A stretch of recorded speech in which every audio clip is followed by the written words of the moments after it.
You know, there's an element of that in the film for sure. Eneton, played by the wonderful Damson Idris, plays the younger version of myself. And at the time that I was going for an identity crisis in my teens.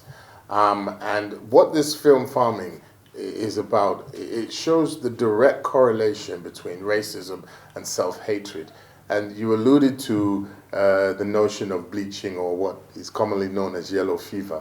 Again, in modern day, that is another form of self-hatred, which has been induced by colonialism and, you know, the values that they instilled in our culture, because making us feel, whether it's our cultural religions, that they weren't valid, or whether, you know, people bleach their skin because they think the lighter, the brighter, the better.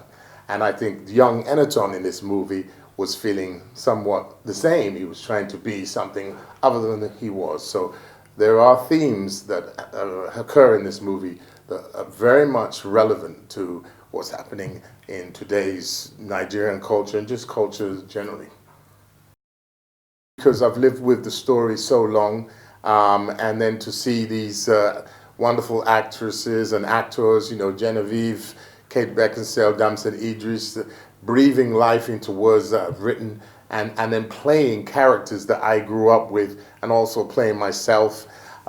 It was very surreal, very cathartic, at times very emotional, but I think ultimately it was like the fruition of a vision that I'd, you know, carried for so many years, and I couldn't have got a better cast.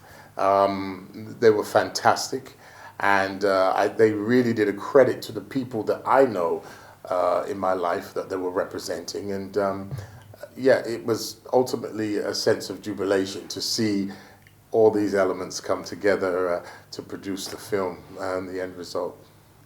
You say, is society doing enough? Well, what is society? A society is a group of communities. What is a community? A community is a group of groups.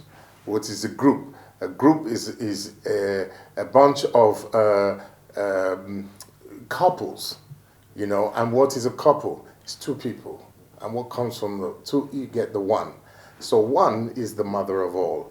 So what I would say is, you can never rely on society to make the change. It has to come from within, from the human being. And we all have to be accountable for our own change, for our own human revolution, because then that will inspire and influence other people. And then one becomes two, two becomes a group becomes a community becomes a society. So it always starts from the individual, in my opinion. And this story of farming is about one individual who wrestled with his own self-worth, his own identity, and ultimately triumphed through self-worth and self-love. And hopefully that can inspire others to do the same. I don't think it's necessarily a competition with Hollywood, Bollywood, or anybody. I think the Nigerian film community has to have its own identity, you know, and we are expanding so rapidly. There's no shortage of talent here in Nigeria, and I think the productivity and the production quality is also expanding. You know, a lot of what Nollywood was born out of was just actually the lack of resources. You know, we were using cameras that were relatively, you know, outdated. There's new technology. There's, you know, both for post-production, for principal photography, and, you know, artists and filmmakers, you know, are now getting access to that, and that's only going to improve the quality. But I don't think you should think of it in terms of improving the quality to compete with Hollywood or anybody else. It's improving quality to be able to tell our stories in the richest texture and the ways that we can. And if we stick to that, you know, who knows, it may become the dominant channel, you know, but I don't think the focus should be on, you know, what the West is doing or what the rest are doing.